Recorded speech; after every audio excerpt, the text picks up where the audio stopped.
바이오 분야 핫 이슈와 트렌드를 알아보는 카페비 코너입니다. 사이언스 투데이 바이오 길라잡이 이성규 기자 나왔습니다. 안녕하세요. 안녕하세요. 네, 오늘은 어떤 이야기 나눠볼까요? 요즘 이제 동계 올림픽 때문에 아주 겨울밤이 네, 재밌어요. 그렇죠.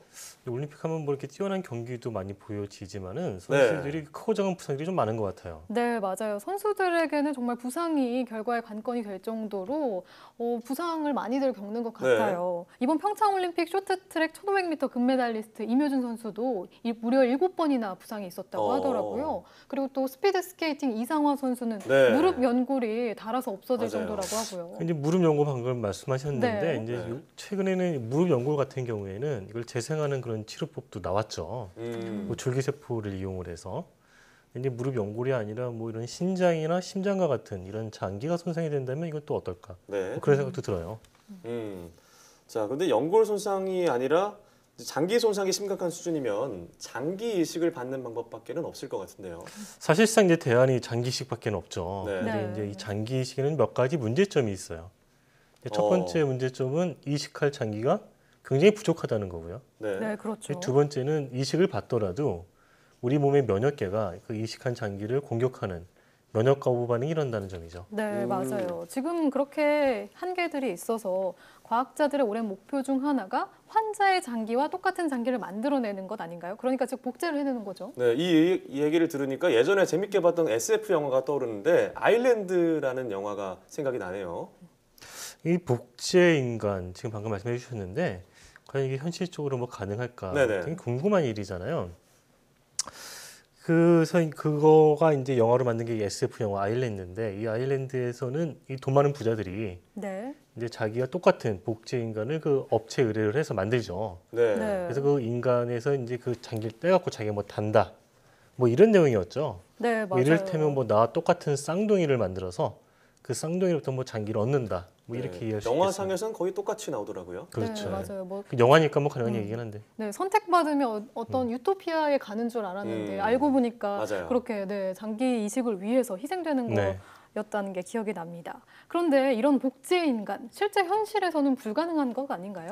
뭐 사실 불가능한 것처럼 보이는데 이제 최근에는 좀 그런 가능성을 엿볼 수 있는 그런 성과들이 좀 나오고 있긴 해요. 우리가 이제 처음에 그 사람이 만들어지는 그 탄생의 과정을 좀 보면은 정자와 난자가 만나서 수정란이 되잖아요.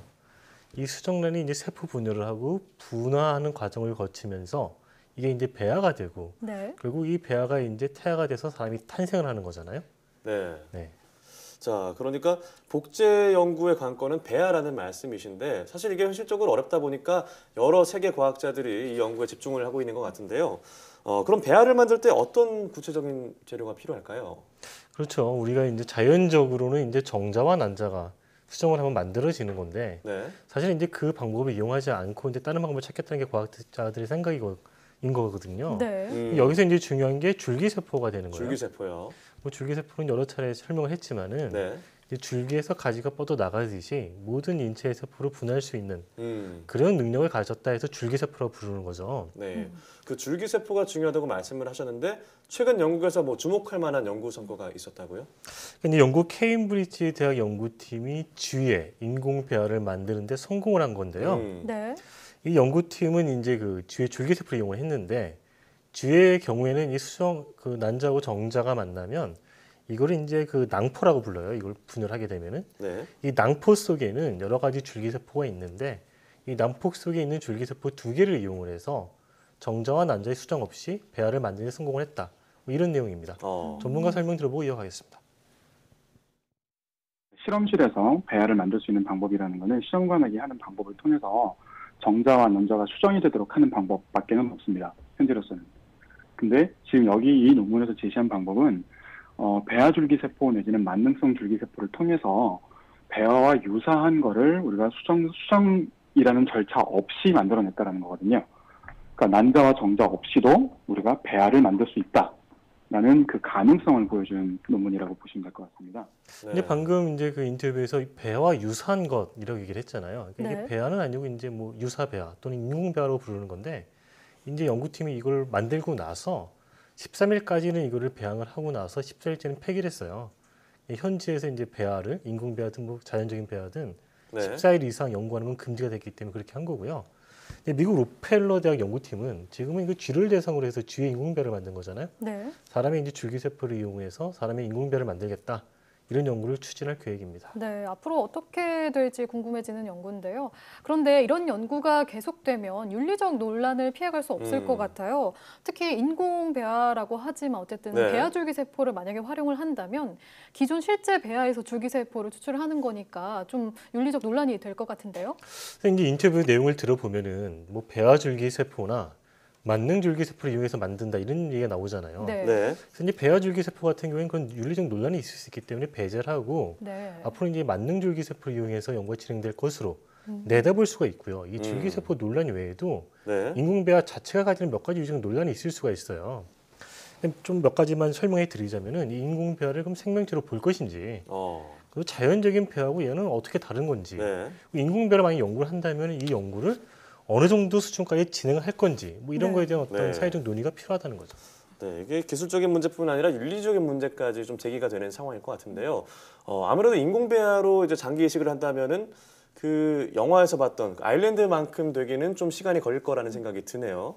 자, 그렇다면 인공배아가 또 어떤 분야에서 또 유용하게 쓰일까요?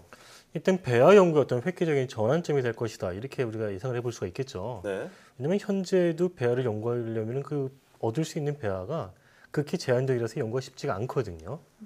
그런 점이 하나가 있고 그래서 이제 그 어떤 인간 발생에 대한 근본적인 어떤 질문에 대한 답을 얻을 수가 있다.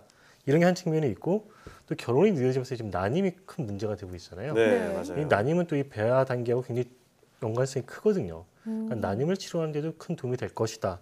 뭐 이런 게 있고요. 또 신약 개발에도 이용할 것으로 전망이 되고 있는데요. 전문가의 네. 설명 한번 들어보겠습니다. 임신한 사람들이 임신을 하거나 아니면 임신되어 있는 태아가 약물 치료가 필요할 경우에 얘를 약을 먹을 수 있어야 되는데 이거를 그럼 테스트할 수 있는 방법이라는 거는 현재로서는 동물밖에 없잖아요. 임신한 사람한테 이걸 테스트할 수 있는 건 아니잖아요. 그리고 이거는 실제로 임상에 들어간다고 하더라도 굉장히 위험하기 때문에 아무리 이게 이 개발된 약물이 효과가 좋고 안전성이 동물에서 굉장히 잘 검증이 되었다라고 하더라도 인간에게 어떤 영향을 미칠지는 판단하기 어렵고 그거를 그렇다고 해서 판단을 하기 위해서 실제로 임상 시험에 한다는 것도 굉장히 위험성이 크기 때문에 어려운 부분이거든요. 현재 인공 배아의 응용 보면은 네. 앞으로 기술이 발전하면 더 커질 것으로 뭐 예상되고 있습니다. 네, 저희가 이렇게 인공 배아에 대해서 이야기 나눠보고 있는데요. 하이브리드 배아라는 것도 있다면서요?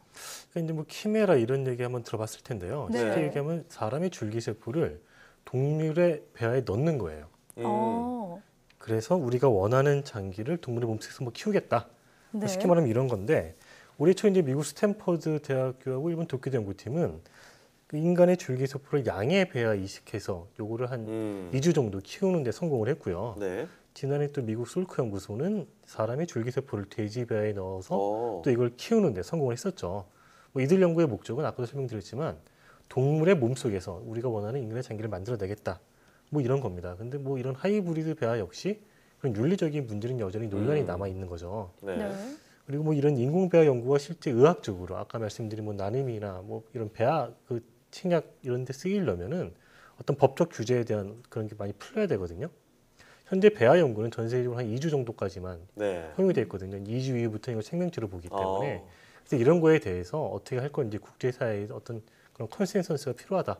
뭐 이렇게 볼 수 있겠습니다. 네, 그러면은 만약에 이런 하이브리드 배아라는 거는 결국 배아는 나중에 태아가 되고 성체가 되는데 이 동물이 다 자라났을 때 어떤 뭐 인간 간에 줄기세포를 만약에 넣어줬다면 그 동물이 인간 간을 가지고 자라나게 되는 그렇게 건가요? 만들겠다는 거죠. 과학자들의 목표는. 네, 알겠습니다. 그렇군요. 자, 오늘 이야기를 나눴던 뭐 인공 배아, 하이브리드 배아가 사실 이전에는 상상하기 어려웠던 건데 참 이게 기술적인 문제뿐만 아니라 윤리적인 문제도 참 해결 방안이 좀 시급하다는 생각이 듭니다. 그래서 인류의 미래에 좀 도움이 됐으면 하는 바람이 있습니다. 오늘 말씀 고맙습니다.